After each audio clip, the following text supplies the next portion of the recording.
নবী পাকের উপরে নজর পড়েছে। হায় রে রাহি শাহাদাত উঙ্গলি উঠিয়ে নবী পাকের নূরানি চেহারাতে ঘুরাই। আব্দুল মুত্তালিব বলেন, ও রাহিব, 3 মারতাবা ডাক দিলাম তবুও বের হচ্ছিলে না। কোন রকম বের হলে তো কিচ্ছু বলছো না, জিজ্ঞাসাও করছো না। আমার পোতার চেহারাতে উঙ্গলি কেন ঘুরাও?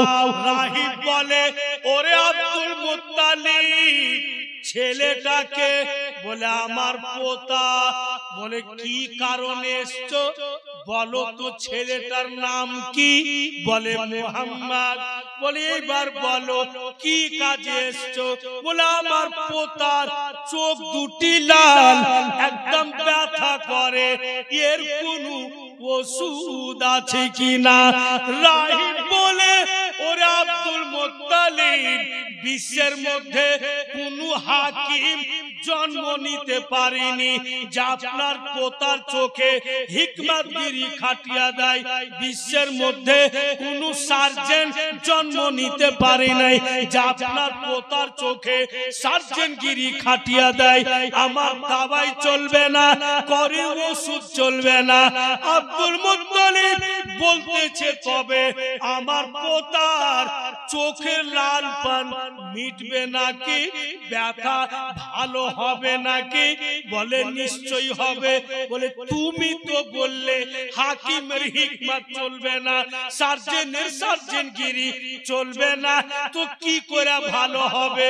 হায়রে রাহিব বলে, ওরে আব্দুল মুত্তালিব, তুমি বুঝতে পারোনি আল্লাহ তাআলা তোমার পোতাকে হাকিমেরও হাকিম বানিয়ে পাঠিয়েছে, তোমার পোতাকে সার্জনেরও সার্জন বানিয়ে পাঠিয়েছে।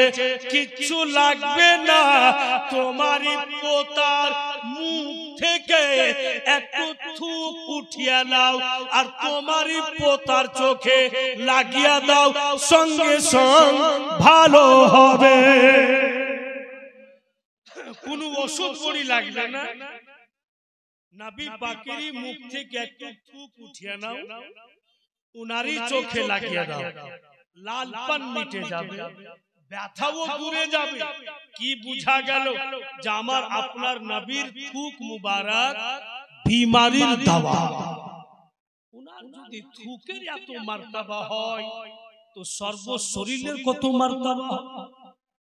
আমি লক্ষ সালাম জানাই নবী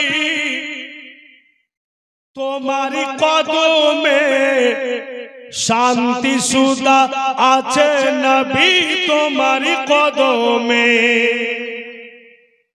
আমি লক্ষ সালাম জানাই নবী তোমার কদমে, শান্তি সুদা আছে নবী তোমার কদমে। আমি লক্ষ সালাম ওই মেরাজের পবিত্র রাতে জিবরাইল আসিলেন নিয়ে বুরাক সাথে, জিবরাইল আসিলেন নিয়ে বুরাক সাথে। স্বয়ং জিবরাইল দেয় চুমা নবীর কদমে, স্বয়ং জিবরাইল দেয় চুমা নবীর কদমে। শান্তি সুদা আছে নবী তোমার কদমে। আমি লক্ষ সালাম ওই কিয়ামতের দিন হবে বড়ই যে কঠিন, পাপ পুণ্যের বিচার খোদা করিবেন সেই দিন। কিয়ামতের দিন হবে বড়ই যে কঠিন, পাপ পুণ্যের বিচার খোদা করিবেন সেই দিন।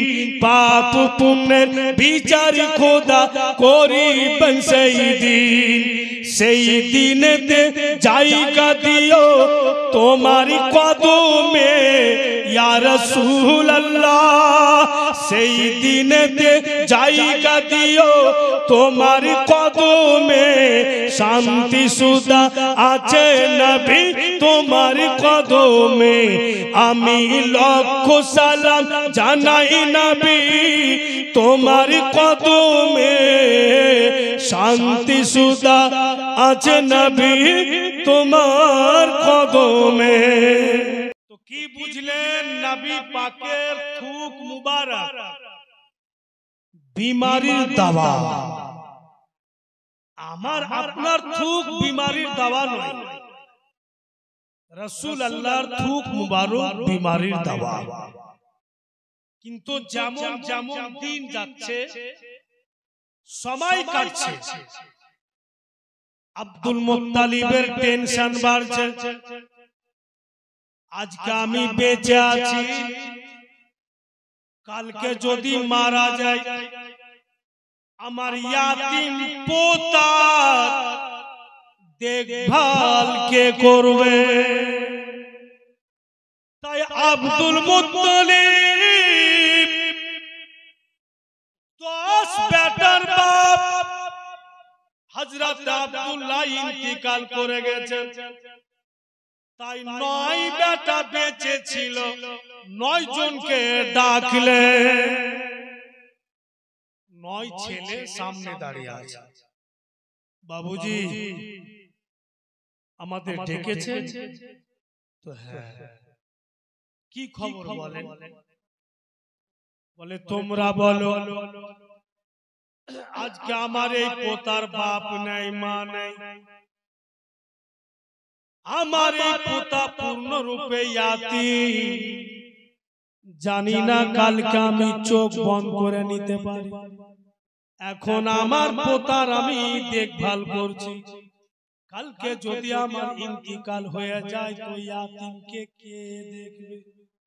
তাই তোমাদের ডাকলাম, কে তোমাদের মধ্যে আছো যে আমার পোতার দেখভালের জিম্মাদারি নেবে?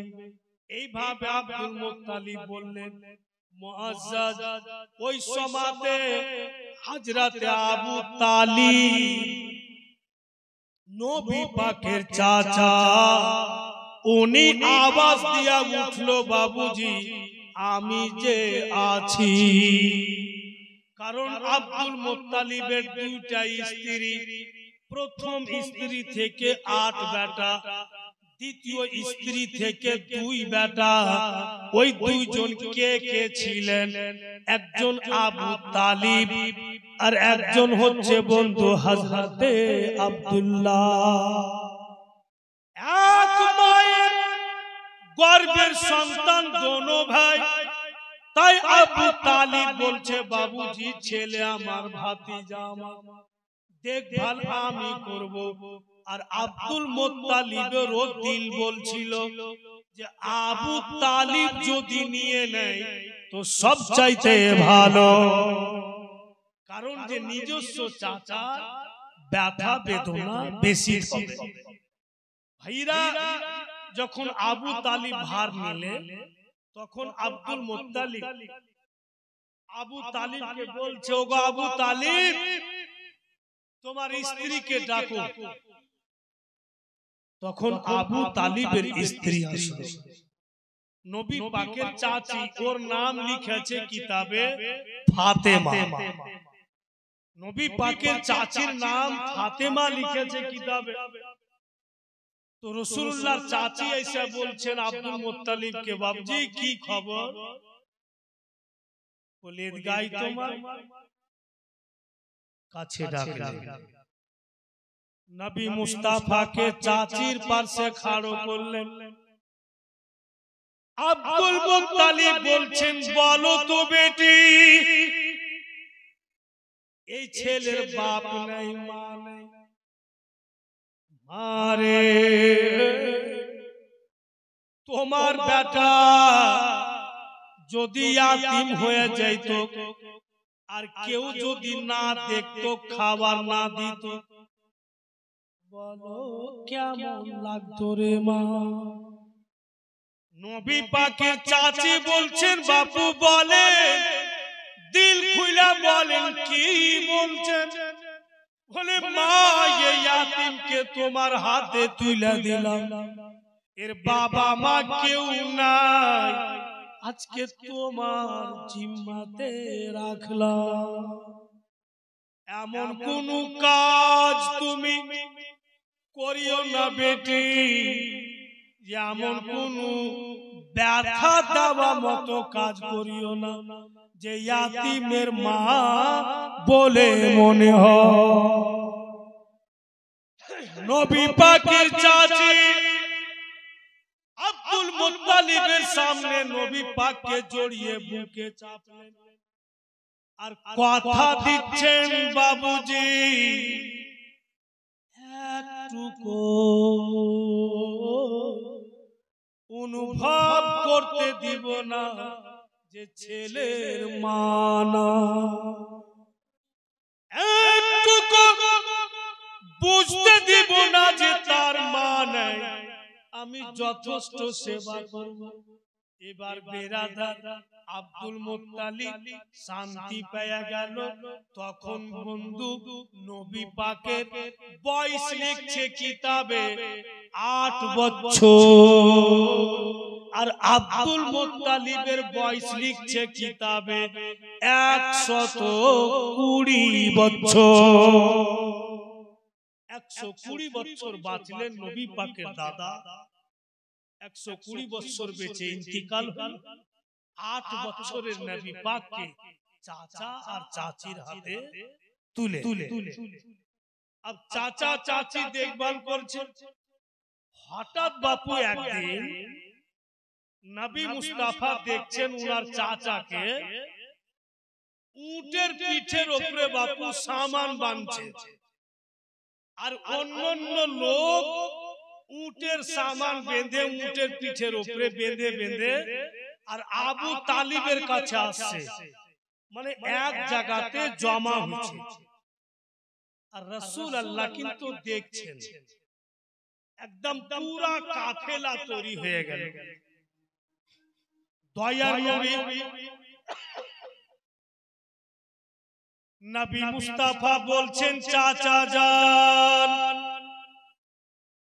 এত লোক আপনার কাছে আসছে উট নিয়ে, আর উটের উপরে সামান বাঁধা আছে, আপনিও উটের উপরে সামান বাঁধছেন, বলুন তো চাচা যান কোথায় যাবে?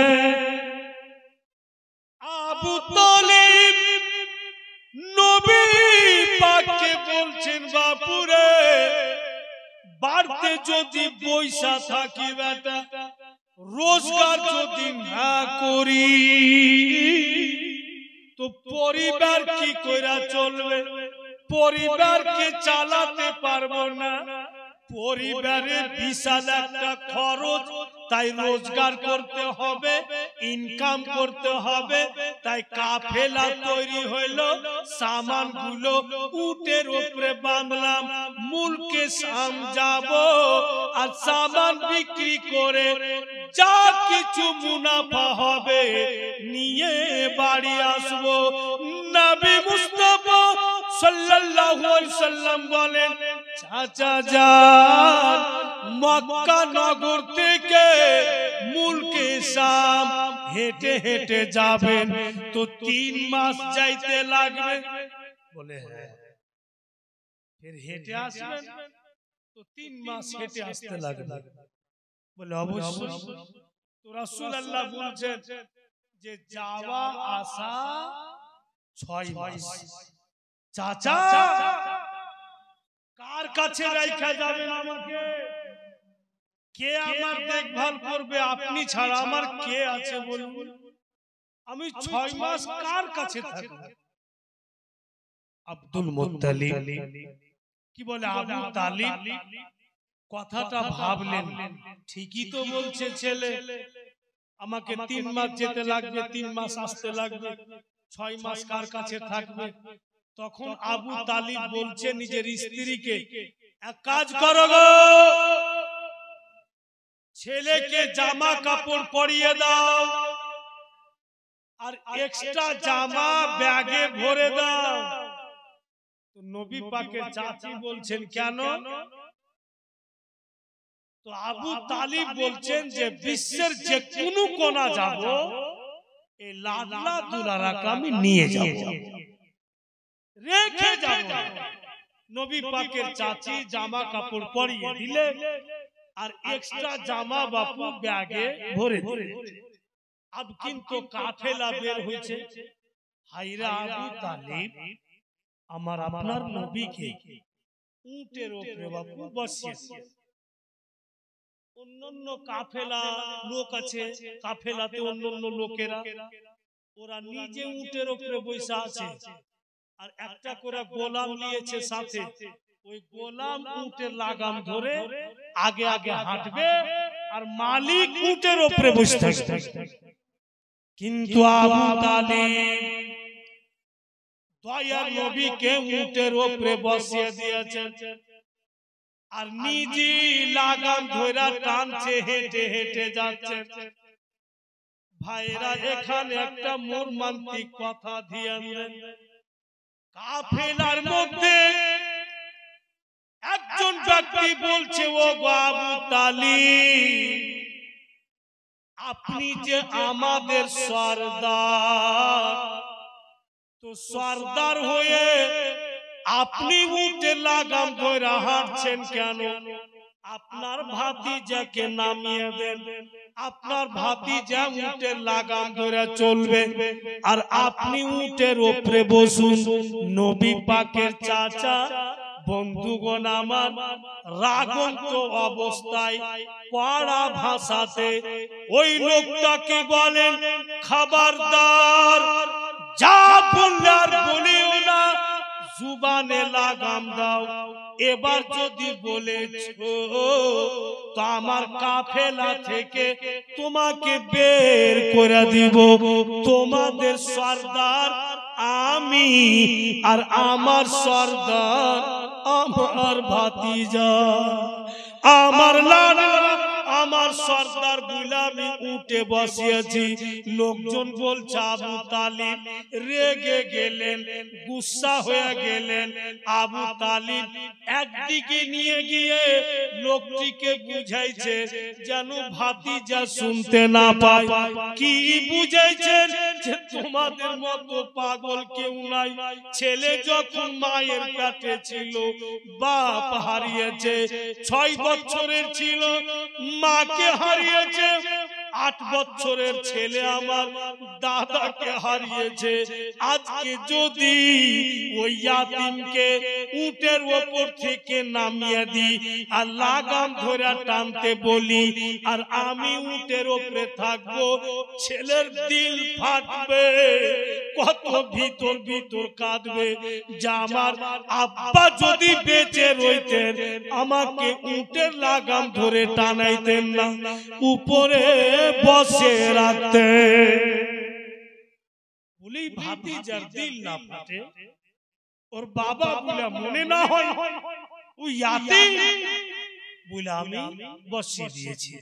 আর তুমি ওই ছেলের সামনে কি করে বলছো যে নামিয়ে দাও? এটা কি তোমার উচিত হলো? লোকটি বাবু বুঝতে পারলে যে আমরা ভুল কথা বলে দিয়েছি। আবু তালিবের কাছে ক্ষমাও নিলে, আবার কিন্তু চলতে লাগলো। কিছুটা দূর গেলছে আর পিছন থেকে নবী পাকের চাচি আওয়াজ দিচ্ছে, ধন আমার, ও লাডলা দুলারা, তোমার চাচাকে বলো তো যেন একটু দাঁড়ায়, আমি আসছি বাপু। নবী আমার বলছেন, চাচা একটু দাঁড়ান, কাফেলাকে দাঁড়াইতে বলুন। তো কেন রে বাপু? বলে আমার চাচি আসছে। আবু তালিব নিজে যে বলছে যে জীবনে বেটারে মাইয়া ছেলেকে বুদ্ধি হলো, বাড়তে যখন ছিল তো বলার সুযোগ পাইনি, রাস্তা ধরে নিয়েছি, ওকে পিছন থেকে আওয়াজ দিয়ে বলতে হবে, ডাক দিতে হয়। নবী পাক বলছেন চাচা রাগিয়ে না, হয়তো কিছু চাচি আমার ভুলে গেছে, একটু দাঁড়িয়ে যান। আবু তালিব বলছে ওগো কাফেলার লোক সবাই দাঁড়িয়ে যাও, আসছে আমার স্ত্রী, কি বলবে আগে শুনে নাও। আবু তালিব বলছে বাপু ধন, তোমার চাচি যদি উল্টা পুল্টা বলেছে বেটা, আর লোকের সামনে যদি আমার অসুবিধা করেছে, আমার তুমি যা জানছো বাবা ধন। তো নবী আমার মুস্কি মেরা হাসছেন আর বলছেন চাচা চাচি আমার উল্টা পুল্টা বলবে না, আপনি শান্ত হন। অনেক মেয়ে ছেলে আছে বাপু উল্টা পুল্টা বলে দেয়, বইলাও দেয় কিন্তু ঢংও ধরে নেয়, মানে উল্টা পুল্টা বললে वाला। আচ্ছা বলেন, স্ত্রী খেতে দিয়েছে স্বামীকে রান্না বান্না করে, তো প্লেট দিচ্ছে খাবার, এমনি করে নিয়ে যার সামনে রেখ দিলে, আর অন্যদিকে মুখ ঘুরিয়ে বলছে যার জি করবে খেয়ে নিবে, তো পড়োশি লোক এসে খাইবে। এবার ওর স্বামী যখন বাজার যাইছে সবজি টবজি কিনছে, কি নাই না ওর স্ত্রীর সামনে রেখ দিলে, আর ফির এদিকে মুখ করে বলছে যার জি করবে রাইন্ধা নিবে, তারে পাগলা পড়োশি মেয়ে রান্না। কারণটা কি? স্ত্রী হইল কংগ্রেস আর ওর স্বামী হইল সিপিও, আর ইলেকশন টাইমে বাপু স্বামী স্ত্রীতে ঝামেলা, বন্দি নাই, এমন অসুবিধা হয়ে গেল যে এক বিছান স্বামী স্ত্রী দু বিছান চলে, এই ইলেকশনের কারণে। আল্লাহর কি কাম, 6 মাস থেকে লাগাতার যার জি করবে রাঁধবে, যার জি করবে খাইবে, এইরকমই চলছে। হঠাৎ এক রাইতে ওর বাড়িতে চোর ঢুকে গেছে, আর চোর যখন ঢুকেছে ওর স্ত্রীর কানের গহনা দুটি ধরেছে, মানে মোটা মোটা গহনা পিনছে, আর যেমনই ধরেছে এই পাগলি চিৎকার করে ওর স্বামীর বিছানে গিয়া জড়িয়ে ধরেছে, জলদি উঠুন মরে গেছে, স্বামী গো বাঁচান। ওর স্বামী বলছে কে তুমি? বলে কেমন কথা, অন্য কোন মেয়ে এসে আপনাকে ধরতে পারবে? আমি আপনার স্ত্রী চিনতে পারছেন না? বলে বিশ্বাস হয় না, বিছানা আলাদা করেছো, দুজনে বন্দি নাই, চলাফেরা নাই 6 মাস থেকে, আর হঠাৎ স্বামী বুলে ধরেছ। বলে স্বামী গো মাজাক করিয়েন না, চোর ঢুকে গেলছে, কানের গয়না ধরে নিয়েছিল, কোন রকম বেঁচে গেলছে। ওর স্বামী চট করে উঠে সমস্ত লাইট বন্ধ করে দিলে মেন দরওয়াজাতে বসে গেল, আর বলছে চোর ওগো বন্ধু তোমার মতো কুটুম পাবো না, তুমি ভাগিও না। চোর ভাগবে না, মার খেতে থাকবে। এমন পহরাদারি করলে বাপু সকাল হয়ে গেল, চোর কিন্তু ভাগতে পারে, ধরা পড়ে। গ্রামের মোড়ল মাতাব্বর বিচারে বসলো, বিচারে বসে দেখছে তো গ্রামেরই ছেলে পেটের দায়ে চুরি করতে এসে, আর একদম ফকির গরিব। মোড়ল মুখিয়া বলছে যে কি করবি হে, একে জরিমানা কইরাও কিছু লাভ নেই, কিচ্ছু দিতে পারবে না, এক কাম কর, একে থুক ফেলিয়া আর লোকের সামনে 100 বার চাটা, আর ওকে ছেড়িয়ে দে, আর এবার যদি চুরি করেছে তো দেশ থেকে আমাদের এলাকা থেকে বের করে দে, এটা সাজা দিলে। কিচ্ছু তো নাই, তো কি করব? মুআজ্জাজ ওটি সাজা দিয়ে দিলে, দিয়া বলছে যাব তুমি যাও। যখন চোর যাইছে তো যার বাড়ি ঢুকেছে ও বলছে বন্ধু যাইও না। যাব না মানে বিচারকর্তা বলছে কেন? বলে আমার একটা কাম আছে, যা দিব না। তোমার চোখের সামনে থুপ চাটাইলাম, ওকে বন করা হলো, তোমাকে বিশ্বাস হয় না, যাই দিবে না? বলে না। কি করবে? তো মারো, মারবা তো? বলে মারতে তো চাইনি। বলে মারবা না, ও যাই তো দিবে না। আর মানে বলে কাম আছে। কি কাম?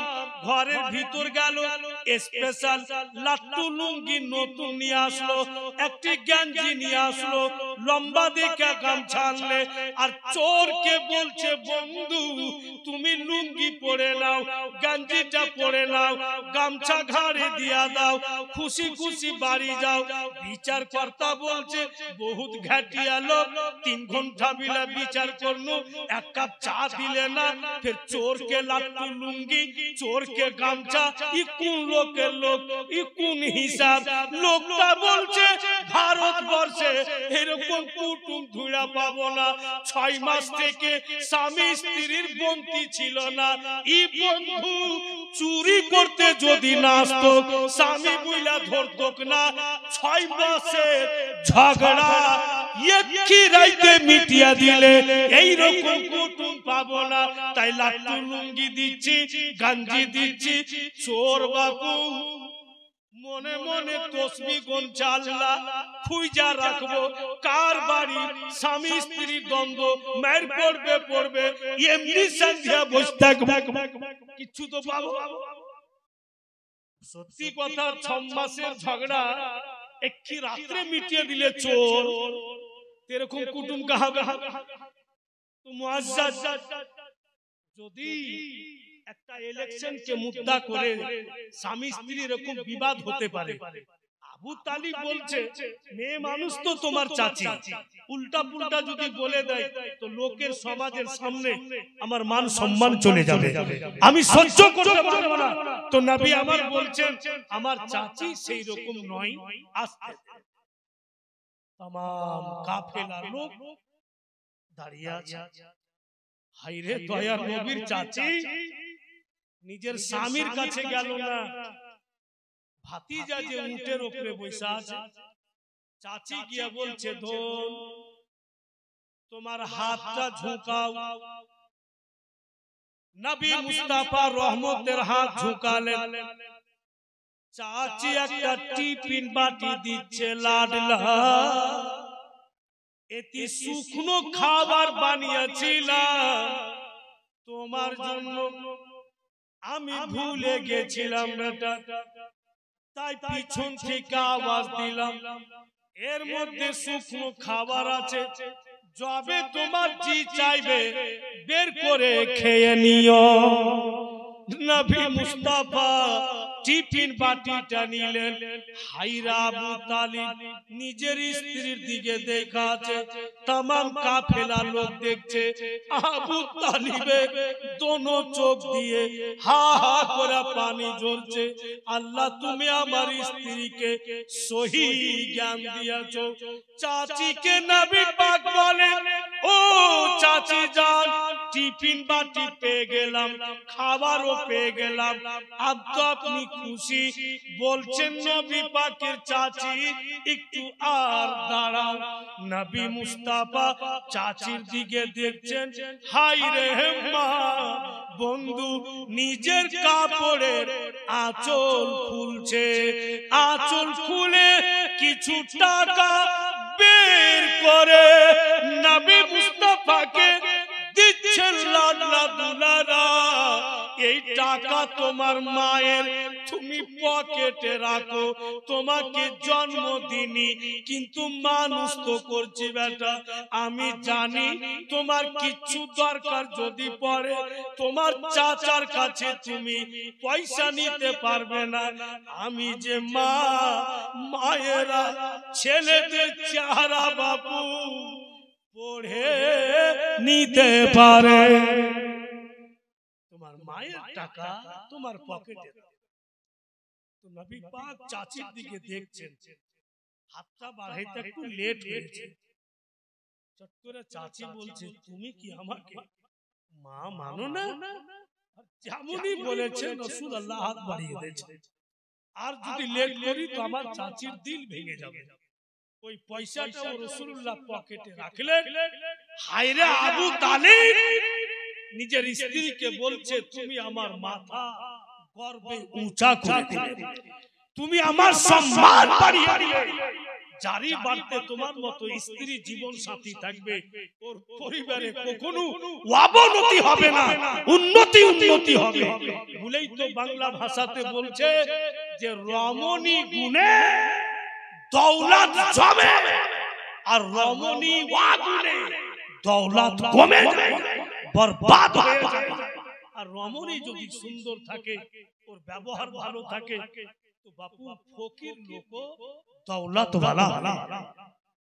মুআজ্জাজ ভাইরা বলি, জীবন সাথী যারা ভালো পেয়েছে ওদের সত্যি কিসমত লাকি। ভাইরা নবী মুস্তাফার সঙ্গে এরকম ব্যবহার করে। উনার চাচি আর মা জন্মদোষ বা নাই, যখন মা নিজের মায়ের ভুল আদা করতে লাগবে, ও মাকে কেউ বলেই। আমাকে আমার মা বলছে যে বেটা तुम तो उम्रा हज कर चुके हो, मैंने 2009 साले हमारे साथ जाके हम लोग को हज भी कराई हो 2 मर्तबा, तू बेटा हज कर ले। अभी माँ के देखा हंसती तो माँ बोलছে क्या बात है हंसते हो?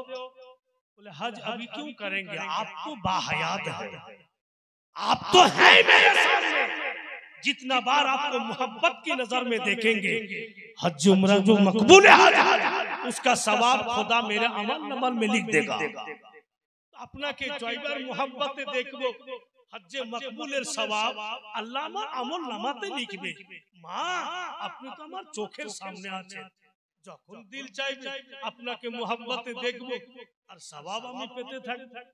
মুআজ্জাজ কেন সওয়াব হবে না উনাদের মোহাব্বতে দেখা?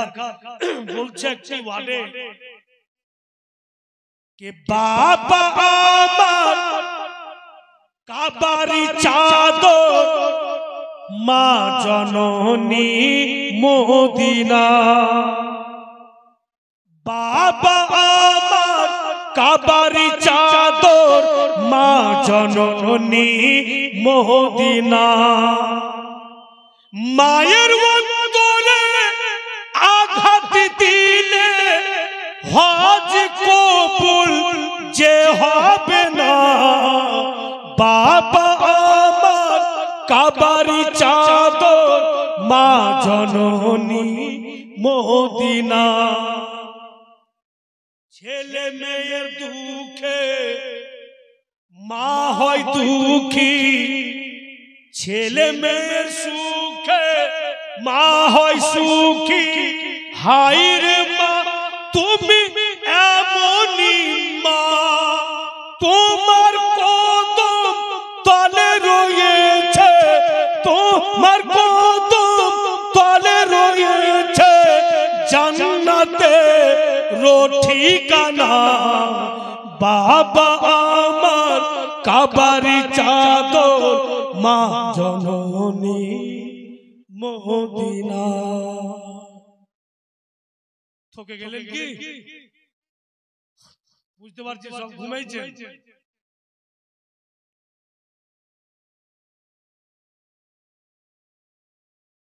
ঘুমান না, জেগে আছেন সব। অত রাত বেশি জাগবেন তো ফের সকালে উঠতে পারবেন না।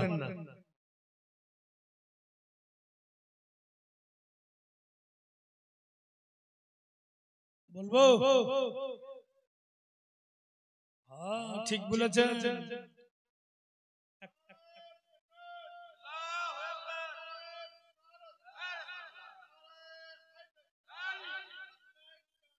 ভাই ছোড়ে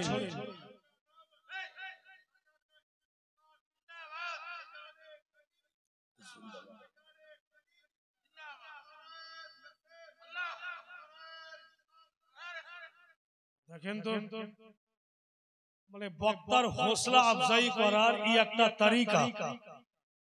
এই 3 দিন গত হয়েছে স্টেজে বলছি তো মনে হয়েছে যে আমি জিন্দা নাই, মরা। কি করব, ডেট নিয়েছি, ডিউটি নিভাইতে হবে।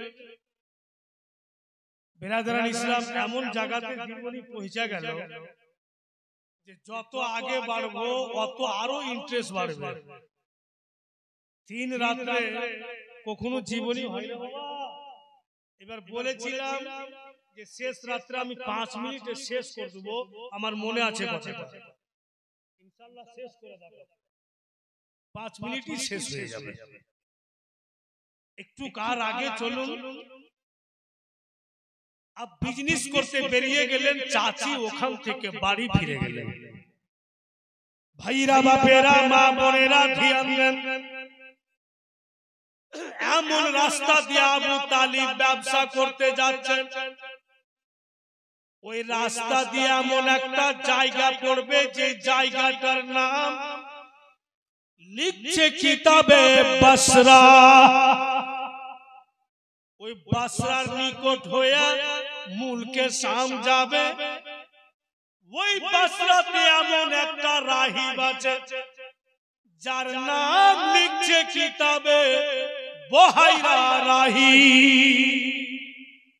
ওই বহাইরা রাহি আসমানি কিতাবে পড়েছেন, যিনি বিশ্ব নবী, যিনি আখেরি নবী, আল্লাহ পাকের হাবিব, সূর্যের তাপের সময় যদি রাস্তা দিয়ে চলেন তো বাদল উড়ে আসবে আর নবী মুস্তাফার মাথার উপরে ছায়া করে থাকবে। ওই বহাইরা নজর করে দেখছে একটি কাফেলা চলে আসছে।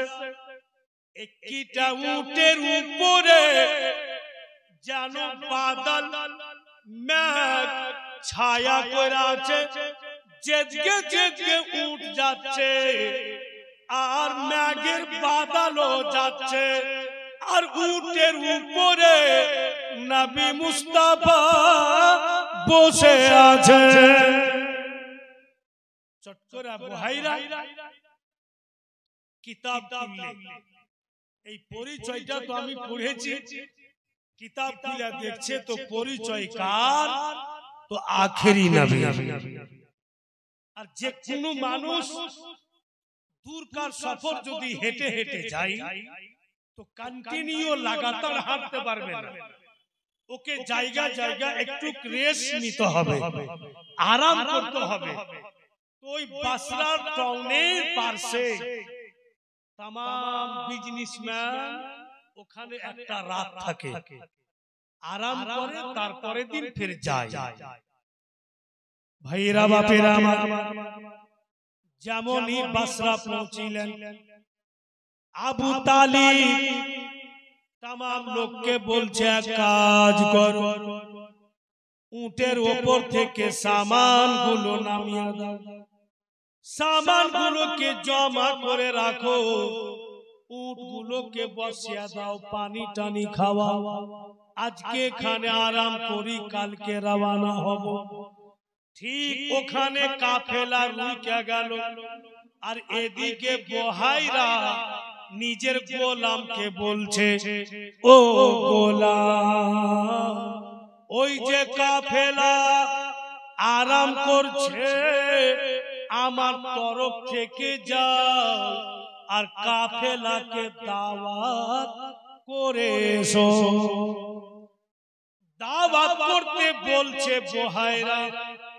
গোলাম বাবু মালিকের দিকে টক টক করে দেখছে, দাওয়াত করতে যায় না। বহাইরার স্ত্রী বলছে গোলামকে, তোমার ব্যাপারটা কি বলো তো, তোমার মালিক দাওয়াত করতে পাঠাইছে, তুমি দাওয়াত করতে যাচ্ছ না কেন? তখন গোলাম বলছে, মালকিন সাহিবা, আমি তো টেনশনে পড়ে গেলাম। বলে কেন?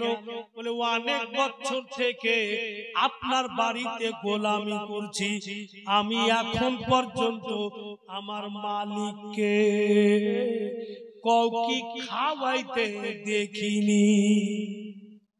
এত কঞ্জুস, মহা কঞ্জুস, 1 টাকা কাউকে দিবে না আর কাউকে কিছু খিলাইবে না।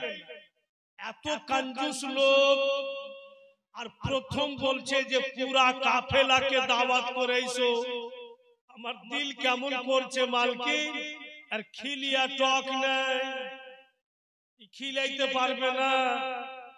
বুহাইরার স্ত্রী বলছে, ওগো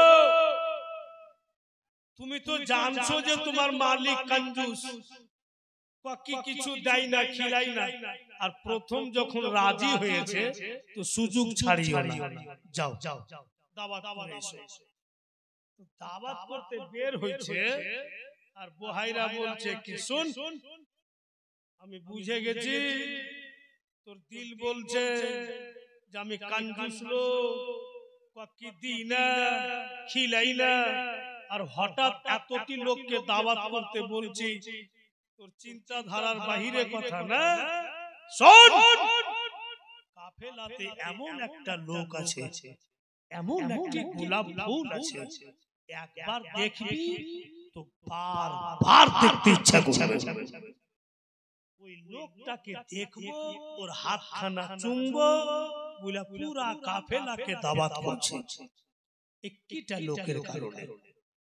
বলে এতই সুন্দর মালিক? বলে হ্যাঁ। উনাকে দেখার পর তুমি নিজকে ভুলে যাবে, কিন্তু ওনার চেহারা ভোলা যাবে না। গোলাম বলছে ঠিক আছে মালিক, তাই হবে। গোলাম গিয়ে বলছে কাফেলার সরদারকে, আবু তালিব হাত খাড়ো করছে, আমি। বলে আপনারা সকল লোককে আমার মালিক বুহাইরা রাহিব দিল থেকে দাওয়াত করলেন। আবু তালিব দাওয়াত কবুল করলেন, ঠিক আছে যাও তুমি ইন্তজাম করো, আমি আসছি। গোলাম চলে গেল। আব দেখেন বাপু ফেয়ার কুণ্ঠে লাগছে, ঝামেলা কোন জায়গাতে সৃষ্টি হচ্ছে।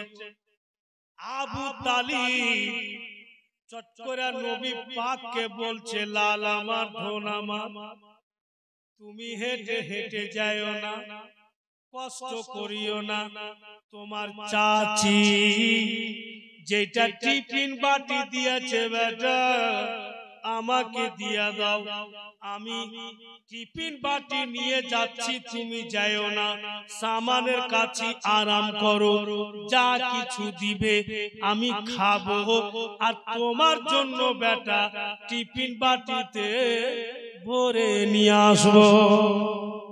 মানে জিনাকে দেখবার জন্য দাওয়াত উনাকে বসে রেখে দিলেন। अब तो झमेला লেগে গেল। রাহিব বৈশা আছে চেয়ারে, আর সব মেহমান ভিতরে ঢুকছে, আর গোলাম দাঁড়িয়ে আছে, আর রাহিব খালি মাথা ঝুলাইছেন না, এটা ও লোক নয়। ফের আরেকজন গেল, ফের আরেকজন গেল, এমনি করতে করতে বাপু টোটাল লোক ভিতরে চলে গেল, কিন্তু আমার আপনার নবী নজরে আসলো না। রাহিবের মন খুব খারাপ, জিনার জন্য দাওয়াত, আজকে উনাকি পেলাম না, হায় হায় হায়, জীবনে এত লোককে খিলাইনি, আমি লাগছে বরবাদ হয়ে যাবে, আমার লাগছে ঘোটালা হয়ে যাবে, আর লোক বাপু সব লাইন দিয়ে বসে গেছে। গোলাম বলছে মালিক মেহমান বসে গেছে, খাইতে দিব, বুহাইরা চালাই দেখে দিছি না, কিচ্ছু বলে না। ও তো মনে মনে ভাবছে যে আমার লস হয়ে গেল, কি করতে দাওয়াত। ফের গোলাম বলছে মালিক সাহেব কিচ্ছু বলে, খিলাবো কি? বুহাইরা বলছে মিজাজ খারাপ করিস না, জি করে খাইতে না জি করে ভাগিয়ে দে, মানে ওর মন খারাপ হয়ে গেছে। বুহাইরার স্ত্রী বলছে গোলামকে যে শোনো, ওকে আর বলিও না, খাবার দাও, মেহমান চলে এসে দিয়ে দাও, সবাইকে খাবার দিল। কিন্তু বুহাইরা রাহিব বাপু শান্তি পাই না। আবু তালিব টিফিন বাটি নিয়ে বলছে এতে কিছুটা খাবার দাও। বুহাইরা বলছে কেন? বলে দরকার আছে। বুহাইরা বলছে লোকজন খাচ্ছে, আর তোমার খাবার হয়ে গেছে আর তুমি টিফিন বাটি নিয়ে দাঁড়িয়েছো, ওই লোকটির খাবার হোক, তারপরে দিব কি দিব না কথা হবে। ঠিক আছে, तब तक একটা লোক বলছে আল্লাহ तूने खिलाया मैंने खाया किसी का बाप का नहीं खाया। আবু তালিব বলছে মেয়ের খাবি রে, শরীরের হাড় হুড় ভেঙে দিবে রে, উল্টা পুল্টা কেন বকছে? তো ফের লোকটা বলছে ঠিকই তো বলছে, আল্লাহ যদি কিসমতে না রাখতো দানা এখানে তো আসতো কি? ওই জন্য বলছে আল্লাহ তুমি খিলাইলা আমি খাইনু, করির বাপের খাইনি। বহেরা রাহি বলছে বদবদ কইরা বকিস না, তোর গলাতে হাত ভরা বাইর করব। বাড়ি আমার, দাওয়াত করেছি আমি, আর আমাকে শুনিয়া বলছি যে করির বাপের খাইনি। আবু তালিব বলছে ছেড়ে দে, আর দিমাগি শান্তলান আর দিমাগি যেটা বুদ্ধির লন পরশু ফাইটা গেছে, ঠিক নাই, উল্টা পুল্টা বকছে। বেরাদার মুআজ্জাজ রাহিব তো ক্ষান্ত হলো, এবার বলছে যে টিফিন বাটি কি করবেন বলেন। তো বলতেছে এই জন্য টিফিন বাটি নিলাম যে আমার একজন লাডলা দুলারা আছে,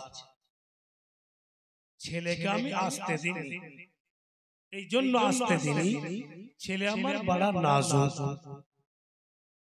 আমাকে দিয়ে দেন আমি নিয়ে যাব। বহেরা রাহি বলছেন যে ডাকা হোক, আমি সবাইকে দাওয়াত করেছি, ওই ছেলেকে ডাকা হোক। ঠিক নবী পাককে ডাকা হোক। যেমন দয়ার নবী মুস্তাফা বহেরা রাহিবের সামনে এসে, বহেরা রাহিব কুরসি ছেড়ে দাঁড়িয়ে বলছে হুজুর আপনার চলতে এত লোককে দাওয়াত করেছি, আপনি যদি না থাকতেন কাফেলায় তো দাওয়াত করতাম না। বলছে বহেরা আবু তালিবকে আপনার লোকজনকে পাঠিয়ে দেন, আপনার ভাতিজাকে আমি খাওয়াবো। বহেরা রাহিব নিজের হাতে খাওয়ালেন আর বলছেন আবু তালিব গো আমাকে 10 মিনিট সময় দাও, আপনার ভাতিজাকে একটু নির্জনে নিয়ে যাব। নির্জনে নিয়ে যাব, ঘরের ভিতরে নিয়ে যাবার পরে আমি 2-4টি কথা বলবো, তারপরে আপনাকে দিয়ে দিব। আবু তালিব বলে কখনো না, যা বলবে আমার সামনে বলো, আকাই যেতে দিব না। নবী আমার বলছেন চাচা ওর যখন আরমান আছে আমাকে যেতেই দেন, কিচ্ছু ক্ষতি হবে না। বহেরা আমার আপনার নবীকে ঘরের ভিতর নিয়ে গেল, একটা উঁচু জায়গাতে বসিয়া দিলে, মুখে কিচ্ছু বলে না বহেরা আমার আপনার নবীর চতুর্দিকে ঘুরে। যখন ঘুরতে লাগলো নবী দো জাহান রাহমাতাল লিল আলামিন, নবী গুণের সরদার খতমুল মুরসালিন, উনি বলছেন বহেরা তুমি কত ঘুরবে আর ঘুরিও না, এসো নিকটে, তুমি কেন ঘুরছো বলো বা না বলো আমি বুঝতে পারছি। এসো তোমার যা মনের আশা পুরা করো। নবী মুস্তাফা কামিজটাকে উপরে উঠাইতে লাগলেন। কেন ঘুরছিল, কেন নবী পাক কামিজকে উপরে উঠাইছেন? বহেরা রাহিব ওই কিতাবে পড়েছে, আসমানি কিতাবে জাবুর শরীফে, যিনি বিশ্ব নবী আখেরি নবী, উনার 2 শানার মাঝখানে পিঠের উপরে মোহরে নবুয়ত থাকবে, যে একবার চুমে নিবে ওর জন্য জাহান্নামের আগুন হারাম। ওই মোহরে নবুয়তকে চুমার জন্য চতুর্দিকে ঘুরছিল। মোহরে নবুয়তকে চুমলে এবার বুহাইরা রাহিব আকা মাওলাকে যখন বিদায় দিবেন তো বলছেন, হুজুর একবার একটা কথা বলেন না। কি কথা রাহিব? বল। কি বাস একবার আপনার পবিত্র জুবানে বলে দেন যে বুহাইরা আপনার হয়ে গেল। ইয়া রাসূলুল্লাহ, আমি জানি কিতাবে পড়েছি আপনি যখন 40 বছরে যাবেন, নবুয়ত প্রচার করবেন, কালমা প্রচার করবেন। ইয়া রাসূলুল্লাহ, আমি যদি আপনার 40 বছর পর্যন্ত বেঁচে থাকি, আমিও কালমা পড়ব, ইসলামে শামিল হব। আর যদি আপনার কালমা প্রচারের পূর্বেই আমার ইন্তিকাল হয়ে যায়, আমি যদি মারা যাই, হুজুর গো আমাকে ভুলে যায়েন না। কাল কিয়ামতের মাঠে আপনি আপনার উম্মতের সঙ্গে বুহাইরাকে শামিল করে নিয়ে। নবী আমার বলছেন তাই তুমি ঘাবড়াও না। আকা একবার বলুন আমি আপনার হয়ে গেলাম। আমার আপনার নবী হালকা তাবাসসুম মুস্কি মেরে হেসে বলছেন, তুমি মেরে হো, তুমি আমার। আর যখনই বলেছেন তুমি আমার, চট করে বুহাইরা নবী মুস্তাফার হাত ধরে চটচট করে চুমছেন।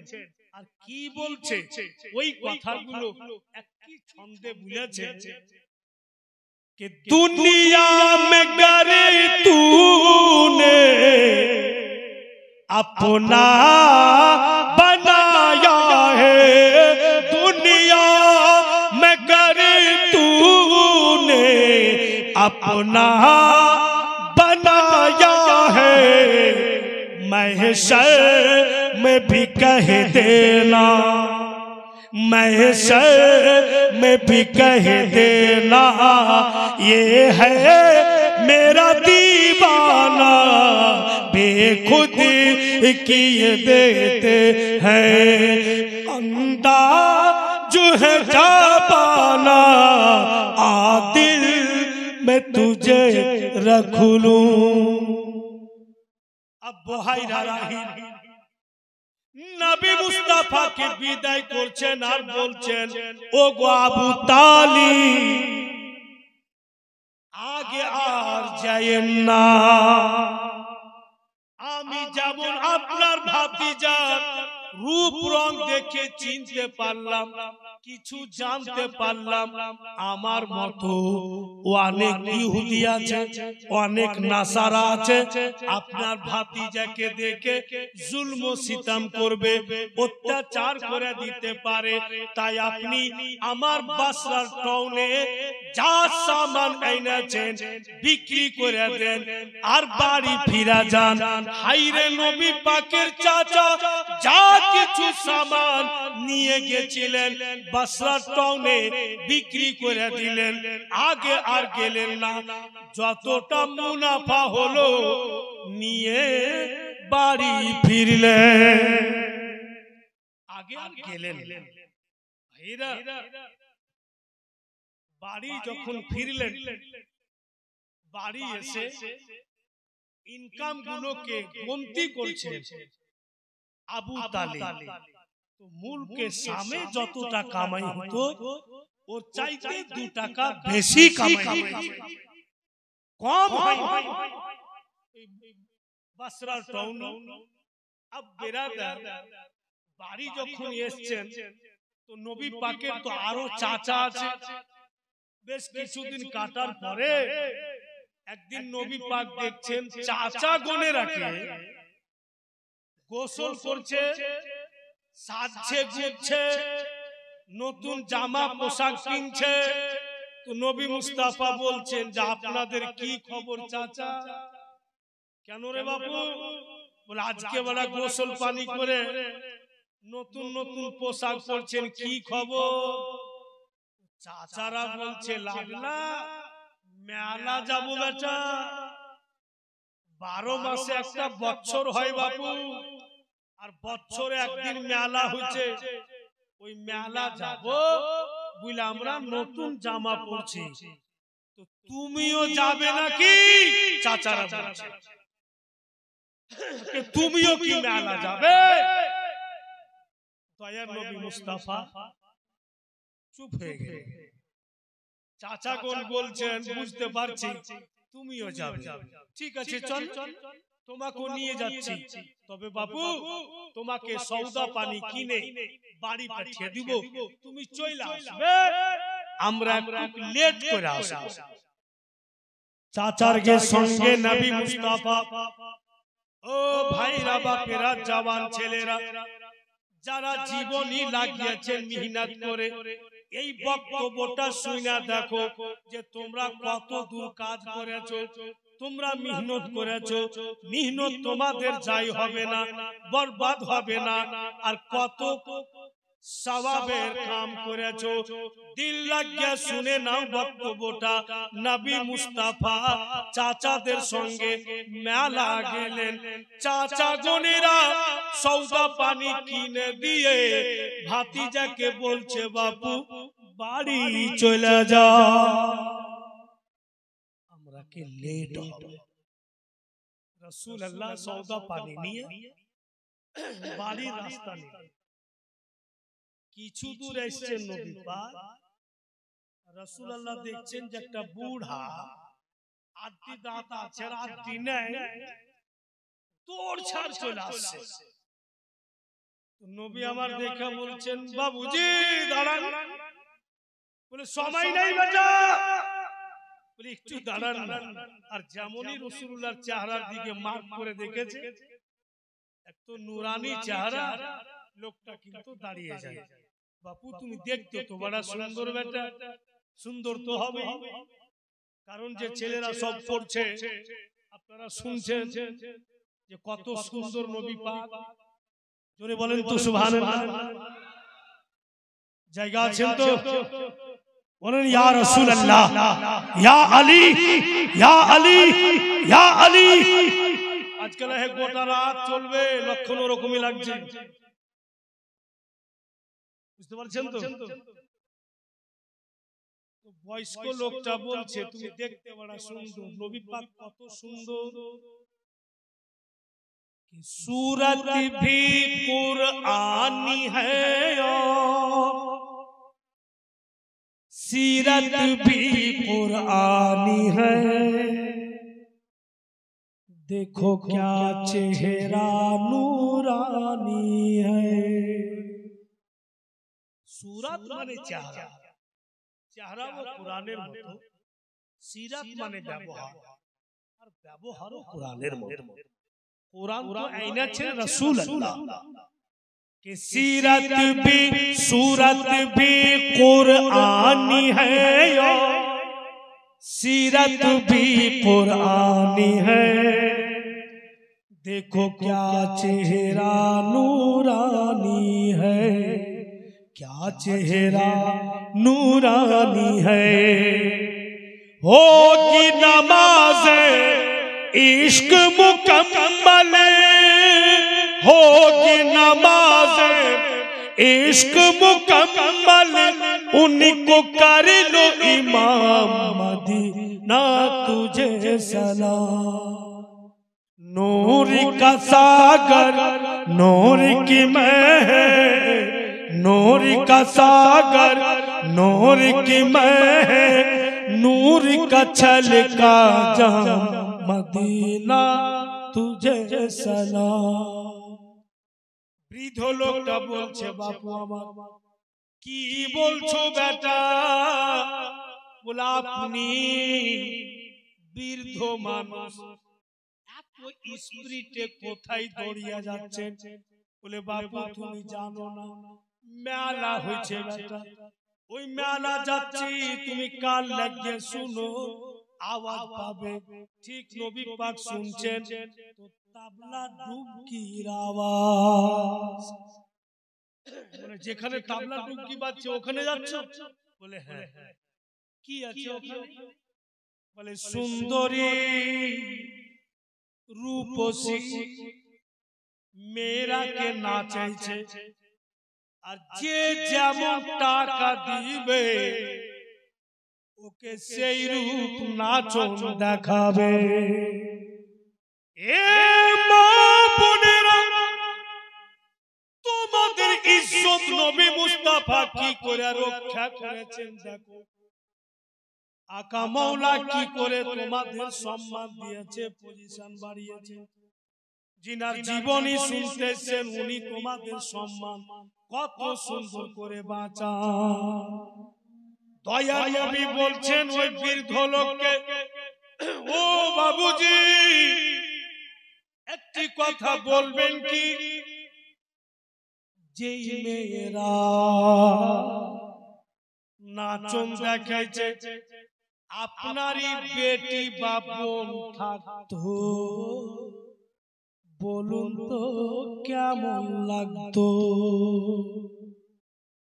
আপনারই বেটি বা বোন লোকের সামনে নাচতো আর গোটা দুনিয়ার লোক দেখতো, তো আপনাকে কেমন লাগতো? মা বোন তো ইজ্জতের জিনিস, মা বোনেরা পর্দার জিনিস, ওদের বেপরদেগি কেন করেন? এই জঘন্য মেলা বন্ধ কেন করছেন না?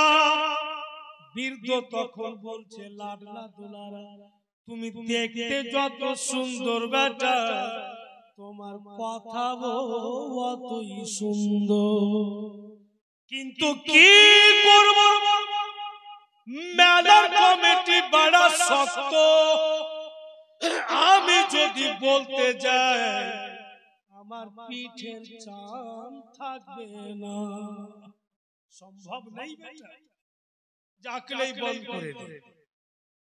তো নবী পাক বলছেন তবে এক কাজ করেন, আপনি আমার সাথ দেন, আমি আপনার সাথ দিচ্ছি, আমরা দুইজন হইলাম। বৃদ্ধ লোকটা বলছে আমি সাথ দিলাম। ফের নবী পাক একজনকে আর ডাকলেন, নিজের দলে করলেন, আর একজনকে ডাকলেন, নিজের দলে করলেন। এমনি করতে করতে আমার আপনার নবী এক দুই করে 40 জনকে জমা। আজকাল ছেলেরা ক্লাব গঠন করছে, নতুন কথা না, প্রথম ইসলামিক ক্লাব গঠন করেছেন নবী মুস্তাফা নিজের জামানাতে। বলাই যেটা ক্লাব বাপু, ওটাকে বড় কাপ দিয়ে আমরা ক্লাব বলি, ছোট কাপ দিয়ে না। বড় কাপ দিয়ে মানে ক্লাব ওকে বলে যেখানে দিলের আলোচনা, কলব মানে হচ্ছে দিল। আর ওই ক্লাব যখন তৈরি হবে অতি ইসলামের সেবা হবে। অতি ভাইরা বন্ধু বোনেরা আমার, এক কথাই নেকির কাজ হবে, গরিব দুঃখীর সেবা হবে, ইসলামিক প্রতিষ্ঠান হবে, ওই ক্লাব থেকে তৈরি হবে। প্রথম নবী মুস্তাফাই তৈরি করেছেন। 40 জন তৈরি হলো। এবার আমার আপনার নবী বলছেন চলো 40 জন মেলা 40 জায়গাতে দাঁড়াবে, আর প্রথম আমি বইলা উঠব, এই জঘন্য মেলা চলবে না। মা বোন সকলের আছে, এদের ইজ্জতকে নিলাম করা যাবে না, এরা পর্দার জিনিস। তোমরা 40 জনের মধ্যে একজনকে অন্য দিক থেকে দাঁড়িয়ে বলবে ঠিক বলেছেন চলবে না, অন্য দিক থেকে আরেকজন বলবে ঠিক বলেছেন চলবে না। 40 জন যখন চলবে না বলবো, যারা মেলার কমিটি ওরাও ভয়ে বলবে চলবে না। কত সুন্দর সিস্টেম করলেন।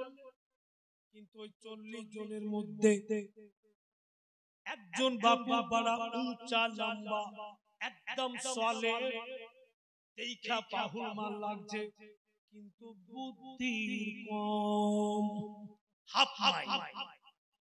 ও হাফ মাইন্ড বলছে হুজুর চিন্তা করিয়েন না, আমার যখন নাম্বার আসবে চলবে না বলার এমন আন্দাজে চলবে না বলবো তাবলা ডুবকি ফুটে যাবে। রাসূলুল্লাহ বলছেন যার লক্ষণ খারাপ লাগছে ইলাজে উল্টা কাম ক্ষতি করে দিবে। দয়ার নবী বলছেন যে তোমাকে যখন বলবো চলবে না বলা তখনই তুমি চলবে না বলবে, আর যখন না বলেছি তুমি চলবে না বলিও না। ও হাফমান বলছে হুজুর লেট করিয়েন না, কারণ আমি সহ্যই করতে পারবো না, খুব তাড়াতাড়ি আমাকে ইশারা করে বলে চল চল। আর 40 জন যাচ্ছে, আর যেমনই কিছুটা দূরে একটা গাছ দেখেছে, ও হাফ মাইন্ড বলছে ওগো একটু দাঁড়াও, আমি খালি গাছে উঠবো আর নামবো। রাসূলুল্লাহ বলছেন এই তো খাপাগিরি শুরু হয়ে গেল, তুমি গাছে উঠবা নামবা সময় লাগবে না? বলে হুজুর একটু সময় দেন। এই হাফ মাইন্ড গাছে উঠলো আর ফের নামলো, তো লাঠি ভেঙ্গা নামলো। তো বলছে লাঠি কি করবে? বলে হুজুর লাতের ভূত বাতে মানে না, ওখানে যদি কথা না শুনে আর লাঠি চালাইতে হয় আমি কোথায় লাঠি খুঁজে বাড়াবো? বলে হাতিয়ার বাইধাই কাম তামাম করা। ও হাফ মাইন্ড বাপু ঘাড়ে লাঠি লেলে আর দম দম করে আগে চলেছে। নবী পাক বলছেন ওকে পিছে কর, ওর দিক দেখে মেলার কমিটি বাইরে চলে আসবে, ওকে টাইনা টাইনা পিছে আর ফের আগে চলে, মানে ওকে বরদাস্ত হয় না যে কবে পৌঁছিব আর মেলাকে ভাঙবো। মেলাতে 40 জন 40 জায়গাতে দাঁড়াইল, আর নবী পাকের চেহারার সামনে ও হাফ মাইন্ড দাঁড়িয়ে আছে। রাসূলুল্লাহ খালি বলেছেন মেয়েদেরকে নাচানো চলবে না, মা বোনেরা তো হীরামতি, এরা তো পর্দার জিনিস, এরাকে বেপরদেগি করা চলবে না। অন্য দিক থেকে আরেকজন বলছেন ঠিক বলেছেন চলবে না, আরেকজন বলছে একদম মেলা বন্ধ হোক। হাফ মাইন্ড নবী পাকের দিকে দেখছে আর বলছে আকা আমি বলবো কি, মানে নিজের কথা বলে। রাসূলুল্লাহ বলছেন দাঁড়া, ওর মন খুব খারাপ। 15-16 জন চলবে না চলবে না বলেছে, হাফ মাইন্ড সহ্য না করতে পেরে লাঠি লিয়া ফিল্ডে নেমে গেল, আর তাবলা ডুবকিওয়ালাকে বলছে বন্ধ করবি না ফুটাবো। তুই শুনতে পাইছ না যে মেলা চলবে না, বন্ধ কর, উঠবি না ফুটাই না। ও তো ঢোল ঢাল লিয়া ছোকরা ছোকরি কুণ্ঠে ভাগলো। 5 মিনিটের মধ্যে বাপু মেলা বন্ধ বন্ধ হয়ে গেল, কাজ তো হয়ে গেল। কেউ বুঝতে পারে না, কমিটির লোক জানতে পারলে না যে কে করলে, কারণ একজন ছিল না 40 জন। নবী মুস্তাফা এটা আমাদের শিক্ষা প্রদান করলেন। এই আমার উম্মতেরা যেও না তোমরা ওই সব মেলাতে, ভেঙে দাও। যদি তোমার কোন মুসলমান যায় ওকে তুমি রুকার চেষ্টা করো, কিন্তু হাইরা মুসলমান पूरी दुनिया में तहकीक करके देखा गया, रिसर्च करके देखा गया, हिंदुओं ने मेला सजाया हमारे भीड़ में, हिंदुओं ने गाना लगाया हमारे चलते, थाना में जाओगे तो मुसलमानों का ढेर लगा। মেলাতে যাইবেন ওদের লোক কম, আমার ঘি যাইতে বেশি। থানাতে যাইবেন ওদের লোক কম, আমাদের যাইতে বেশি। নবী মুস্তাফা নিষেধ করে, আর কি করে মেলা বন্ধ করতে হয় এটা উনি করে দেখেন। ভাইরা বাপেরা আমার জীবনীটা এখানেই থাকলো, ফের কখনো করবে এখান থেকে চালু করবে, অনেক দূরে যাবে। আর 5 মিনিট আমি জীবনীটা শেষ করে দিচ্ছি, তোমার গোমনের আশা পুরা হয়ে যাবে। কথাটা হচ্ছে 5 মিনিটে শেষ কি তোলা হয়, একদম ধ্যান রাখবেন আমার দিকে। কিতাব লেখক লিখছেন হযরতে ইব্রাহিমের লাডলা হযরত ইসমাইল হযরতে ইসমাইলের পর একের পর এক 12 জন আসলেন। ওই 12 জনের মধ্যে একজনের নাম হযরতে কিদার। হযরতে কিদারের বেটার নাম হযরতে আদনান। হযরতে আদনানের বেটার নাম হযরতে আব্দে মানাফ। আব্দে মানাফের বেটার নাম হযরতে হাসিম। হযরতে হাসিমের বেটার নাম আব্দুল মুত্তালিব। আব্দুল মুত্তালিবের বেটার নাম হযরতে আব্দুল্লাহ। আর হযরতে আব্দুল্লাহর লাডলা দুলারা মক্কা নগরে 12 রবিউল আউয়ালের সোমবারে সুবে সাদিকে আমেনার গর্ভে থেকে দুনিয়াতে আসলেন। হালিমা নিয়ে গেল 2.5 বছর, কি বলে 2 বছর দুধ পান করালেন। 2.5 বছর পর রাইখা গেলেন। যখন মায়ের গর্ভে ছিলেন বাপের ইন্তিকাল 6 বছরের, মায়ের ইন্তিকাল 8 বছরের, দাদার ইন্তিকাল বন্ধুগণ আমার কেউ কেউ লিখেছে 9 বছর বা কেউ কেউ লিখেছে 14 বছর। মেলা ভঙ্গ করলে তারপরে নবী মুস্তাফা 25 বছরে হযরত মা খাদিজার কাছে টাকা নিয়ে বিজনেস করতে গেলেন। 40 বছর, কি বলে 35 বছরে কাবা ঘরকে শহীদ করে আবার নির্মাণ করলেন। 40 বছরে বন্ধু গণিরা আমার ভাইরা বাপেরা, এর পূর্বে কথা যখন উনার 25 বছর বয়স ছিল, হযরত মা খাদিজার 40 ছিল, দুজনের বিয়ে হইল। এবার নবী মুস্তাফা 40 বছরে গিয়ে নবুয়ত প্রচার করলেন। বন্ধুগণ আমার উনি 53 বছর মক্কা নগরে থাকলেন। আর বন্ধুগণের আমার 51 বছরে উনার মেরাজ হয়েছিলেন। টোটাল 53 বছর মক্কা নগরে, 10 বছর মদিনা তৈয়বাতে, আর 63 বছর বেঁচে জগৎ থেকে পর্দা করলেন। ওনার জীবনী শেষ, আর কোনো কথাই নেই।